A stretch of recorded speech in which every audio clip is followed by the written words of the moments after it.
content is for informational purposes only. You should not construe any such information or other material as legal, tax, investment, financial, or other advice. Nothing contained on here constitutes a solicitation, recommendation, endorsement, or offer by Draper Goren Holm or any third-party service provider to buy or sell any securities or other financial instruments whatsoever. Boom! We are live. Welcome everybody to What the Block.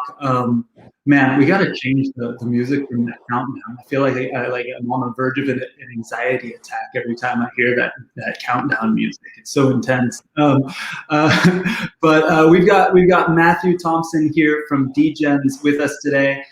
Before we get started, I want to remind everyone that if you are watching on YouTube or on LinkedIn, comment below. It should work on other places too, but that's where we for sure it works. So if you're watching live, make comments and we can bring it up on the screen. We can have some fun and have a lively discussion. If you're not watching live, subscribe so that next time you're alerted when we do. And then one extra quick thing, a fun little announcement before we get started is you guys may have seen Mohsin on last week with Adam. Adam filled in for me because I had a last minute thing and he jumped on, and Mohsin's company, Accrue, is officially a Draper Goren Holm portfolio company now. So go to drapergorenholm.com and check the blog post and learn about Accrue. We're really excited to have them. But today we got Matthew is one of the co-founders of Degens, and they're on Twitter at Degens Bet. One of the first Ethereum sports betting websites out there, and you can. I think when we started working together was soon after you guys added DAI to the mix, so you can make bets with DAI. And very excited to have you. So Matthew, I'd love to hear your background before we jump in, and how you got into sports betting and Degens. Well, my background comes mainly from the financial world, stock markets, derivatives, options. I thought that stuff was, I guess, kind of cool. And I guess at some point I sort of moved towards the sports betting market because I felt that the financial markets were maybe too efficient, where it was too difficult to make money in the financial markets because of the bigwigs, the hedge fund managers and the Wall Street guys with hundreds of billions of dollars. And I thought there may be more money in the sports betting market and corollarily the crypto markets. And so I just sort of felt that these markets presented a lot more opportunity than what was sort of presented out there on Wall Street. Yeah, I mean, I think there's a lot of, it's sort of similar to a lot of the reasons people got into crypto, right? There's, whether you think it's fair or not or whatever, like, the opportunities aren't available to everyone, and there isn't a level playing field, and crypto feels like that place to be. Really, before we dive in, also, you're based in Thailand, right? So yeah. It's midnight. I'm based out of Bangkok, a beautiful place to live. Beaches, 100% 100-degree weather every day, low cost of living, beautiful place. If you're sort of a digital nomad, if you can live on a computer, which you as yourself and probably most of us listening to this can, it's a great place. Yeah. And DeFi and Ethereum and crypto sort of allows us to sort of do this. The power of decentralization.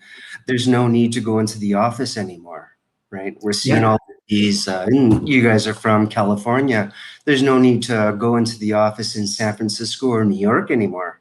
It's all work from home, right? Yeah. So I think it's an advantage. I mean, it's a competitive advantage to be able to work from home nowadays as well. I mean, at least for this temporary period of time where, even now that things are getting better, it's depending on where you are in the world and what company you're a part of and what industry you're in, and how comfortable you are with certain things. people are locked down at home, and I think that this accelerated blockchain's adoption 10x in this last year because of it too. Yeah, so totally. So I think decentralization as a theme affects, I think, guys in California and New York and London and whatnot, where if you have a laptop and you run a D app, you can work anywhere in the world. There's no like Degens has no centralized headquarters, right? Yeah. They're governed by the token holders. So there's no centralized headquarters for all of these D apps, and it's sort of changing the world. And I think it's going to be one of the biggest going forward, one of the biggest changes in society going forward. 100%. Yeah. What's funny is I used to talk about Bitcoin, and like as I think in like 2015, we did a talk out here near where I live in Southern California. I used to do these events, and now my friend Gary took over for me and is kicking butt. Events called 805 Startups. And in 2015, Adam Draper came down to do a talk, one of the fireside chats that I did. It was kind of like this, but in front of 300 people, and we did in an actual room, which is cool because now thousands and thousands of people can watch while we do these things live from our own houses. Another reason why this is awesome. But we did the talk, and I remember, I don't know if I said it, but I remember thinking in my mind that Bitcoin for the average American was sort of like, marginally better, marginally different than our normal way of working with money. Because in my mind, it's like, oh, it's digital money, but in our minds, our money is digital already. We don't go into the banks that often anymore, whatever. But what's interesting, and I used to think, okay, for the average American, it's marginally better. The average person in the Western world is marginally better. But imagine if you're in Thailand or in Venezuela or Argentina or in Africa, where it's significantly better, and you have a much even greater reason than the American to want money that's decoupled from the government, right? And we saw it more recently, or I don't know how long ago, that was close to a year ago, when bombs were being dropped on Iran, and people in Iran were buying Bitcoin for 2-3x the price than everywhere else in the world, because they are scared. They genuinely had this feeling like they could lose their wealth at the hands of governments, and so people wanted to protect themselves. So where I'm going at with this is now crypto, and with the way U.S. government is, and then you attach being able to work from home, and taking the value away from living in a big city, right? The opportunity, you don't have to be in proximity to opportunity now. You can be anywhere. And so, in a way, we're now, it's now flipping the other direction. I think where switching to crypto, is not just, it's not marginally different anymore. It's a major difference. And then working remotely is a major difference. It's really exciting. So let's dive back into Degens. So you said that your sort of went from the finance world into sports betting, crypto. Would love to hear more specifically about Degens. You mentioned, of course, that you're governed by this token now, and you guys have sort of switched over to that. But I'd love to hear, first off, just give the high-level overview of Degens for people who haven't used it yet. You know already that I'm sort of a power user, especially during football season and stuff. But I want to. You are a power. You are a 49ers fan, or I can't remember. No, I'm so it's funny. I'm in Southern California, and we have the Rams now, and the Rams actually practice literally in the city I live in. So like everyone here is a Rams fan, but I grew up out here where we didn't really have a team very often. I didn't watch football often. My father-in-law is from Wisconsin and a huge Green Bay fan. My nephew started a family fantasy football league. Like, he's now 18 years old, so probably like 8-9 years. I don't know. no, actually, like probably 6 years ago. And he was super into football. I knew nothing about football. And I got my father-in-law to join the league, who's into it. And he is a Packers fan. And as a joke, I would try and get his favorite players on the Packers on my fantasy team just to mess with him. And what ended up happening is I started paying attention. Then the nerd in me, like watching the analytics and the data that goes into fantasy football, got me sucked in a little more and a little more. And then my son started getting older and saying, it's football Sunday, let's watch the Packers. And then all of a sudden, like, a few years later, I'm like a huge, Packers fan, at least during football season. I'm not like a hardcore football guy where I like live and die by it, but Degens also gave me breathed even more life into it, because then I'd be like, okay, I'm putting like 50 die on the Packers game, this week. And now I have more reason to watch it, and it's become a thing. Yeah. So what's cool about Degens is a peer-to-peer sports betting exchange. So compared to your typical sports book experience where you're betting against Fat Tony at the bar that has a stick that hits you if you don't pay him, we don't do that on the blockchain. Your 50 die, your 50th bet is done on the blockchain. It is collateralized. It is put into a smart contract and escrowed into a smart contract, and whoever wins, the money flows out with no middleman in between. So Las Vegas, Macau is no longer needed in this sports betting. There's no need for an intermediary. Like similar to the stock exchange, you guys do a lot of tokenized stocks where you're trying to get away from the New York Stock Exchange and the NASDAQ and trying to do tokenized stocks. What we're trying to do is get the sports betting market away from Las Vegas and Macau. So it's peer-to-peer. You want to bet on the Rams, I want to bet on the Packers. Boom, our bets connect on the blockchain. No intermediary except a smart contract, which is audited. Small commission gets paid to our token holders. Winner automatically paid. And anyone in the world can use this contract. And it's maybe outside of the law, maybe a gray market. I don't know. I think a lot of people don't know how this is deemed to be legally, but I think that's where we are right now. But I think we believe this is kind of where the market's going to go, and it's peer-to-peer. There's somebody in the world who has a contrary opinion to your opinion on the Packers, and there's no friction. Somebody wants to bet at the same odds as you, and there's no intermediary. And the whole DeFi industry is the same sort of thing, and there's no banks. Right. So the whole crypto industry is just taking away the guys in the middle, the guys that are snagging 5, 6, 7 points.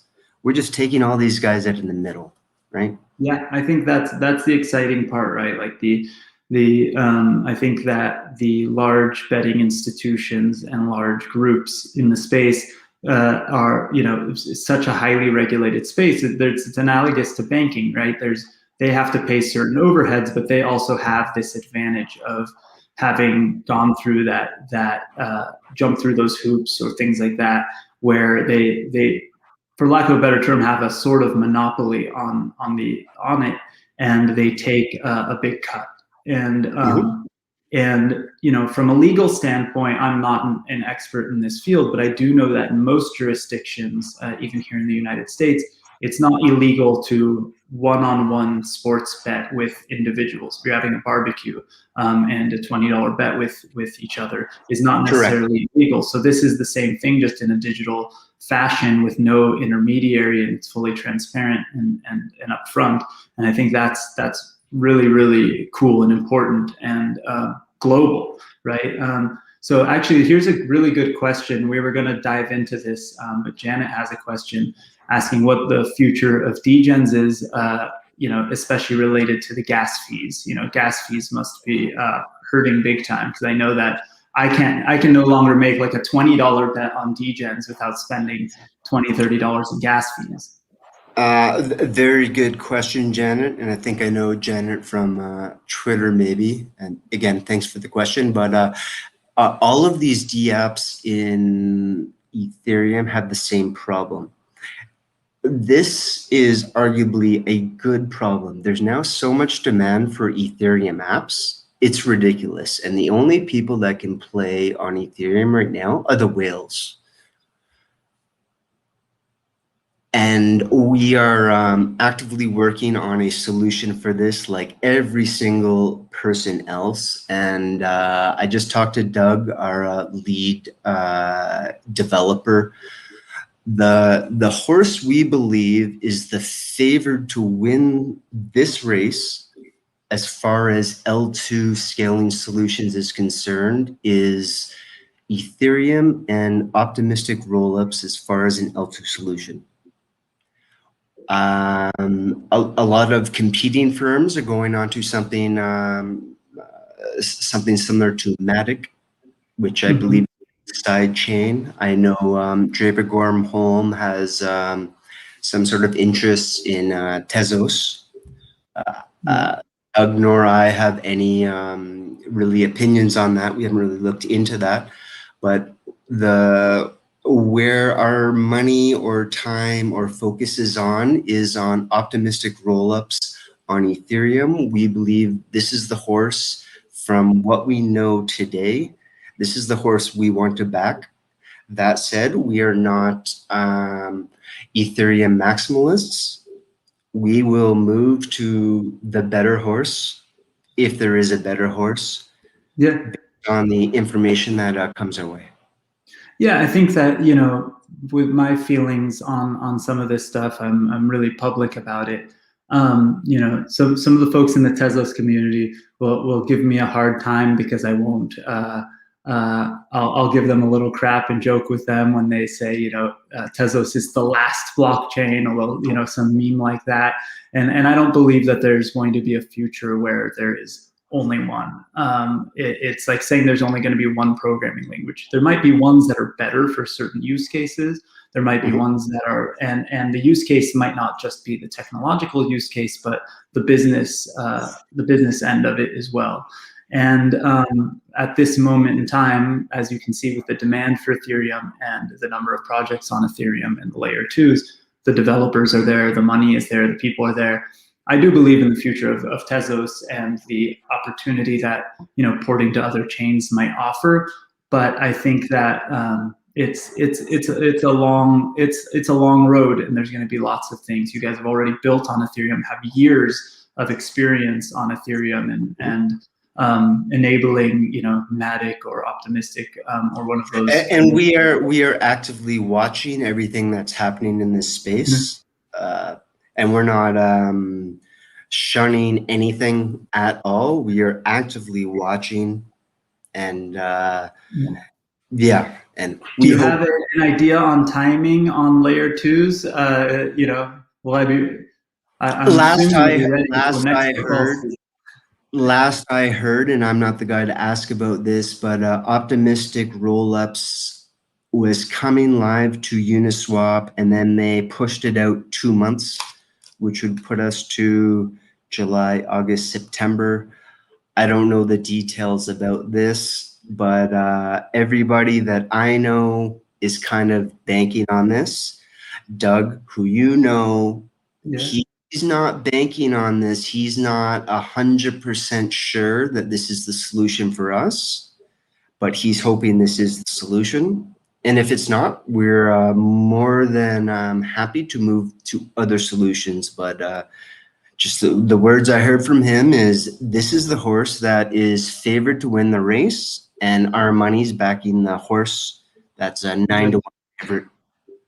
Yeah, I'm a super impatient person, so maybe there's a way to maybe use something like Polygon or Matic in the meantime or something. But I don't know how much of a big build that is and how hard that is to We hear this one of our big competitors who you've may know of, we can probably talk offline about that. They've done I think a very good job of doing this. They moved to Matic, 10 times X our market cap by moving to Matic.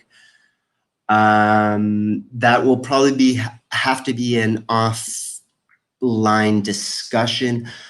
Doug is our dev team is very focused on decentralization, and they're not willing to give up decentralization if it gives up the security of the network.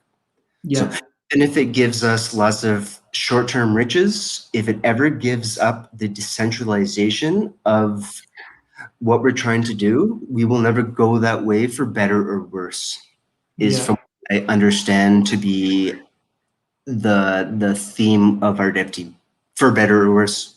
Yeah, no, I mean, I love it. I mean, we're in this space for that reason, and I think we have to think very, very long term in these situations. And there's short term gains to be had with moving quickly just to move quickly, but there's long term sacrifices that are made by doing things like that. So it's really important. I have 100% faith in everybody on the Degens teams has 100% faith in the Degens dev team for where we go from here, and we're just gonna kind of back and not do short-term sort of hack solutions. And you've seen the volume. We have zero volume on Degens for the last 2-3 months, right? Yeah, because of gas fees and everything. Right. This is the reality. We could have done a lot of things, which I may have done if I was in charge, but I'm not. But that's not my job, and we have very, very competent dev people in charge. Which yeah. So actually, Janet said thank you as well, and then she said she asked a question. So she makes money on bets if you buy the Degens token. Not exactly, but this is actually important. We tend not to specifically talk a lot about the tokens of our portfolio companies when they launch a token, because we don't want to, even though we say not investment advice and things like that, people then go, hey, well, they got the Degens token, so we should too. So I'll preface it again by not investment advice, although we already said it. But you guys did launch a token. Can you tell us more about the plans for that and what that means? Because, I know you're decentralizing control of the whole network as well, right? Yeah. So what we did with the Degens token is, I can't remember the specifics, but we basically gave a big chunk, maybe 25% of the supply of effectively what was the equity to an airdrop to everybody that has used the token. And we propose that this token is a governance token. So everybody who has this token, who has used the product before, will determine the future of this project. Yeah, that's what I would. So I mean, you similar to like the Uniswap style airdrop. I remember you guys launched it one day. Anybody who had ever used Degens to place a bet before had Degens tokens waiting for them to claim. So actually, you should double check if you haven't been on Degens in a while because of gas fees and things like that. There could be some tokens waiting for you there. Yes. And our plan is it's community owned, because we're all big fans of decentralization for, I don't know, perhaps legal reasons, perhaps, I don't know, for many reasons, but yeah. So L2, as far as the roadmap, L2, we're trying to figure out how to get onto L2, and then governance is the next step. And then we can start vote about all of these next sort of things. Whether we want multi-chain, do we want to build on Tezos? Do we want to build on BSC? It's not up to me, it's not up to Doug. It is up to all of us collectively as Degens holders. We will stake and vote collectively as governance holders, right? So yeah. the whole governance process is decentralized. There's no one person that owns a majority of the business anymore. It is all owned, community owned, right? Yeah.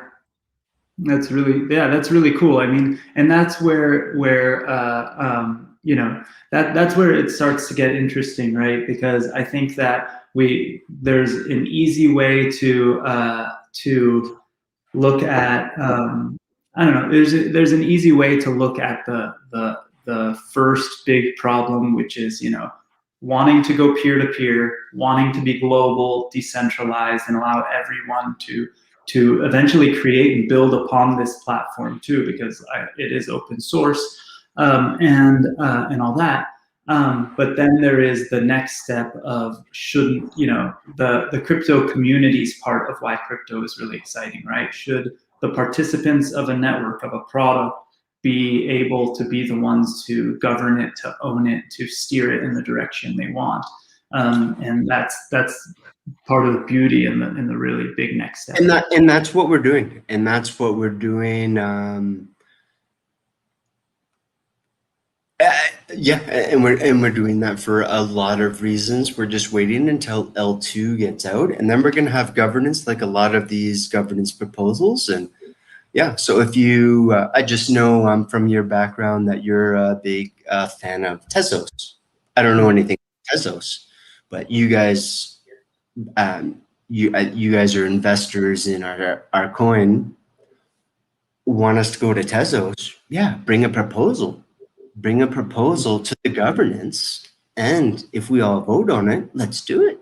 Let's do it. Yeah, There's I think that's the beauty. Yeah. There's no, you know, we're not at 101 Wall Street where there's CEOs and receptionists. We're all on the internet. We're all decentralized. This whole process is decentralized. So whatever you guys want to do, you being us, whatever we want to do, let's do it.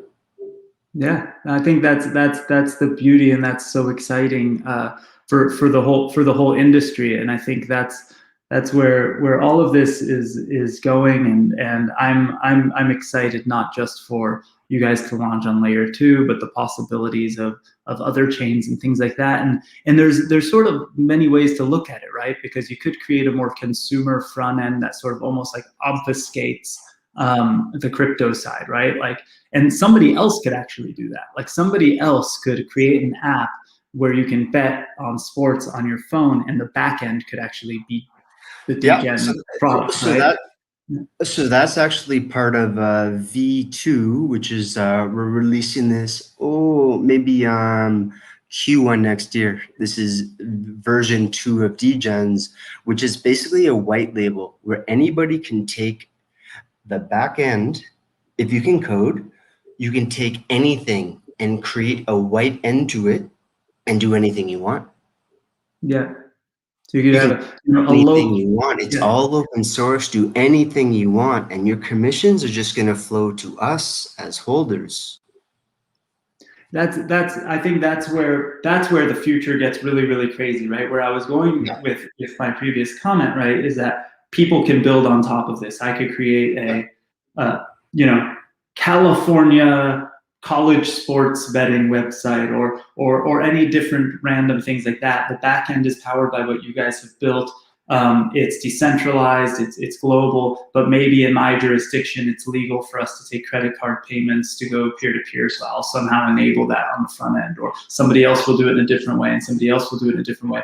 But all of the liquidity and all of the back end kind of goes together, and it's this decentralized network. You have ownership in here. Yes, sir. That's actually the plan. Is we hope to be the liquidity provider, and whoever the front ends are, whether it's you, whether it's somebody in China, we don't care. We just provide the liquidity, the bid and the ask, the liquidity. Somebody comes in and then the commission. But yeah, you're on the exact right page, what we're thinking. Right. I don't think Degens wants to be in the front end sports betting business. We want to, I think, be in the back end business of liquidity, and let dudes like you, or let dudes in, I don't know, Russia or whoever, create their own front ends, access our liquidity, and then we just get a commission. Right? Well, I think that's I think the future of almost all DeFi.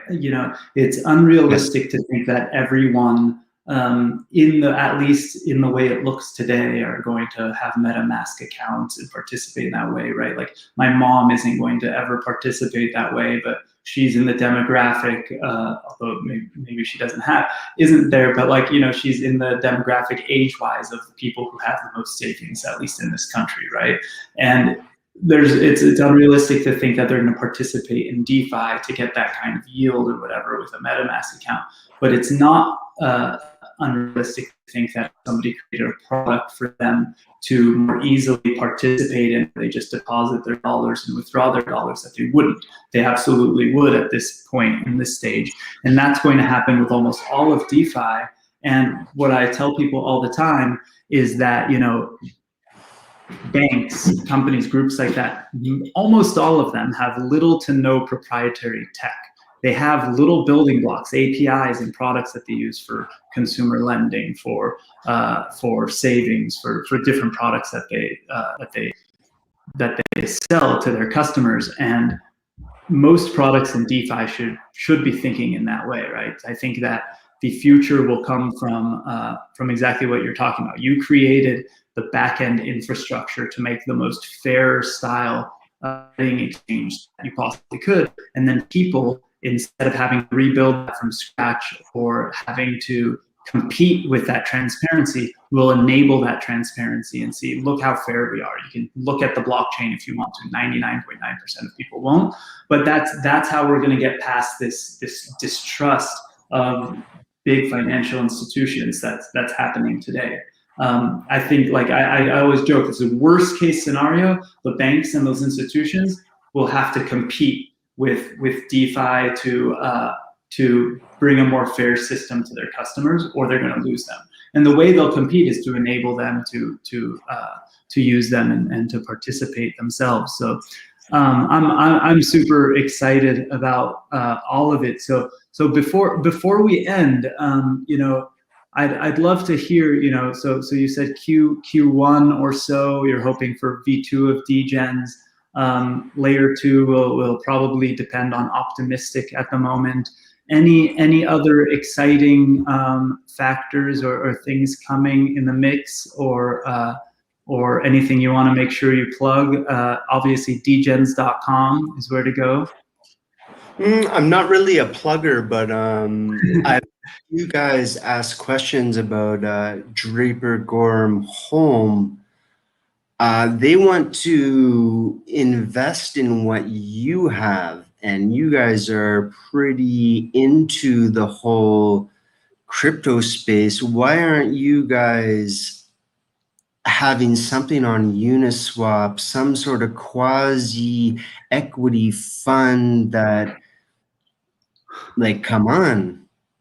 Right? So come on. You're Your lawyer's not there. Speaking our language right now, and I will say that probably, I'm going to speak in weird code right now because I want to make sure I don't get in trouble. But probably the reason why we don't have some kind of public token, or we haven't done some kind of crowd raise or something like that, it has to do with regulation getting in the way, and us being based in the United States making it really tough. But what's funny is that there's a Prime DAO. Our organizations in our portfolio are launching. They created something that's really cool that I don't know if many people know about, but it's the first time ever they partnered with Balancer, and it's the first time ever that a DAO can govern a Balancer pool. And so imagine a basket of tokens that are set up based on whatever percentage you want. And let's say some random person in the community or a DAO voted to create the Draper Goren Home Liquid Token Basket. That's through a DAO on Balancer, and then the DAO could actually vote on rebalancing it every time a new portfolio company that has a liquid token gets put out there or something like that. That's technically possible, and all these things. Weird not enabling something like that, because we're, as a fund, really long term focused, and more companies than not don't have liquid tokens yet.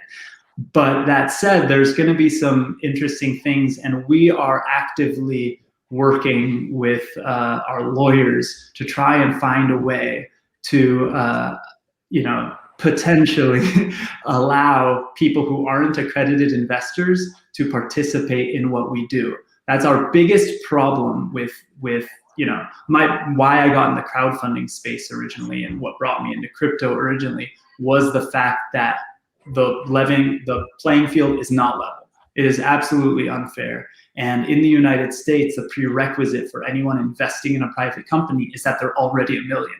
And that's completely screwed up and not cool. But that same regulation is also stopping us from allowing our community, the people who come to these events, the people who we love and work with and talk to on an everyday basis, from participating. Instead, when we pitch our funds or what we do, when we're pitching our funds, not saying that we are actively or not, but when we do that, we can only go to qualified investors, and it's not fair. So, I would stay tuned, because if at all possible, we will make something like that eventually happen. And again, I'm not saying we're trying to or not, but it's really funny you brought that up, because we didn't personally discuss it, but I think that's really, really crazy important, right? Like, you see it, we would absolutely love to do something like that. So let me just really quickly. My last comment is, I think you are maybe overthinking it. I think we are, but why not airdrop something to Degens? Right. Oh, you mean like, why don't we just create like a DGH token, and it represents something? So the issue is that I'm a believer in DeFi, like 1010%, right? But the issue that stems from decentralized finance, and when trying to connect it to real world assets, for example, our fund, creates problems in that if the government disagrees with us, and they want to give us a slap on the wrist or get us in trouble or anything like that. And when I say us, is any project that has 1 foot in the real world and 1 foot in the decentralized world. The big problem with that is, as much as you try to circumvent government regulation or even comply with government regulation, if they don't agree, they close your bank accounts or they freeze things in the traditional world, and it's over. So there isn't what Degens, for example, or Uniswap, for example, if the government decided they don't like what you're doing and they somehow convince Amazon to take down your web servers, right? You still have the smart contracts available, and then 1,000 other sites. I could interact with Uniswap through Total. I could interact with Balancer through Total. I could interact with Degens by going directly to smart contract. I could go on Etherscan and actually interact. Why not turn your LP into a DAO? Because we have signed pieces of paper with most of our companies, and we have a bank account that holds funds and things like that. And we could create a completely decentralized version, and we may or may not be exploring things like that for the deals that do fit into that decentralized world. But the main issue, honestly, is regulation and us being wusses, conservative, and us all having families and all being based in the United States. And fair enough. Yeah, but I totally agree with you. I will say that I participate in DeFi all the time, and that idea of what PrimeDAO is doing with their DAO governed pools and even token sets, which I have no horse in that race or anything like that, is just really, really cool. And I think that is definitely the future. And yeah. I think, for example, I've been saying this for years since I met the guys at Lunar Crush, one of our portfolio companies. Imagine if somebody could create a DAO governed pool like what's happening with PrimeDAO, but that the pool automatically rebalances based on metrics and data from Lunar Crush. I already know. Yeah, I already know that Lunar Crush is a better trader than I am. The robot is a better trader than I am, right? So I would, in a second, take whatever I have in my mind for the risky DeFi wild bets I make in crypto, and just throw it into a decentralized liquidity pool that automatically rebalances based on Lunar Crush Galaxy Score. Me too. Me too. There we go. But that almost needs to be launched in a decentralized fashion, so that just like Degens, it's owned by the community. There's no central authority, and the decisions are made that way. And I would love to do something like that. I think that is the future. 1 million, and like I said, 1,010%. What did I say before? But yeah, I love it, and I love where you're going with it. So, from your mouth to God's ears, more decentralization, the better. And even, Tim Draper was on CNBC this morning, and he yelled about his vision to create a fund that's denominated in Bitcoin, where all the investments are made in Bitcoin. Hopefully all the companies are paying their employees in Bitcoin. All of the dividends go back to the investors in Bitcoin. And if we have to deal with certain governments and certain regulation, even that stuff can be automated so that the taxes are paid in Bitcoin. So everything's done in Bitcoin, everything's automated, no need for lawyers and accountants and fund admins and all these things like that. It's all that way. And I'll take it a step further. I think there's actually a benefit of going I think Tim is probably better venture capitalist than a DAO that we create. I bet you that him on his own, making his own decisions, is probably better than the DAO we could put together. Yeah, sure. That said, that's just a different product, right? So I want to invest in the Tim Draper Bitcoin fund, or I want to invest in the DAO Bitcoin fund. They might have different strategies. They might have different angles, or both, right? It's crazy to think in these absolutes, right? Like, I'm only going to invest in Bitcoin ever.